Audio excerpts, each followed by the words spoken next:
I want to take just a couple of quick seconds and talk about Photoshop's revert command. And before we do that, we should maybe clean our screen up a little bit. I'm going to get rid of this extra file that you and I had just created in the previous exercise, so you can just flip back over to that file if you want and just click on the X on the document tab there just to close out of them. I'm not going to bother saving this guy. I suppose you can if you want, but it doesn't really matter. Okay.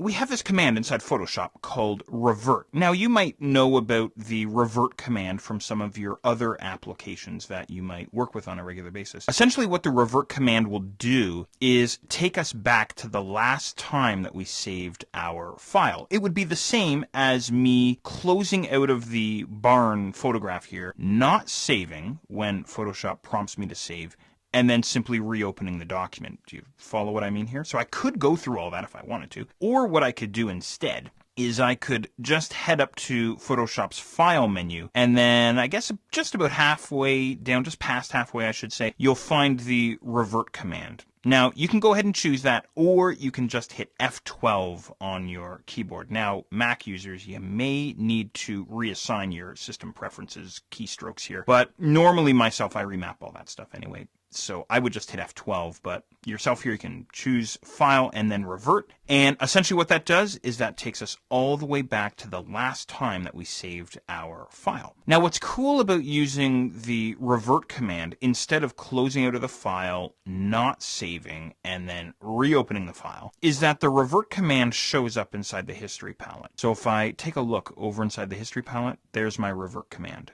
So in other words, I could go, oh shoot, I didn't mean to revert back. I wanted to continue where I'd left off. I can just back up one step and then continue on my merry way, right? So there you go. The revert command there, I really wanted to show you that, and I really wanted to show you history as well. And, I will say this, there's even more to the history palette. I'm trying to keep it, relatively short and sweet for you, but there's a couple of other very cool things that you can do with your history. And of course, don't forget that you can control the number of history states or the number of stored history steps that the history palette will store for you inside your preferences. Do you remember where that is? If you're on the Windows side, head to the Edit menu. Here on the Mac side, I'll head up to the Photoshop menu and then down to Preferences and then into Performance. And there we will have History States. And the default number of history steps or history states is 20. So in other words, once I get all the way down to 20, the history panel is going to run out of room. And what happens after I perform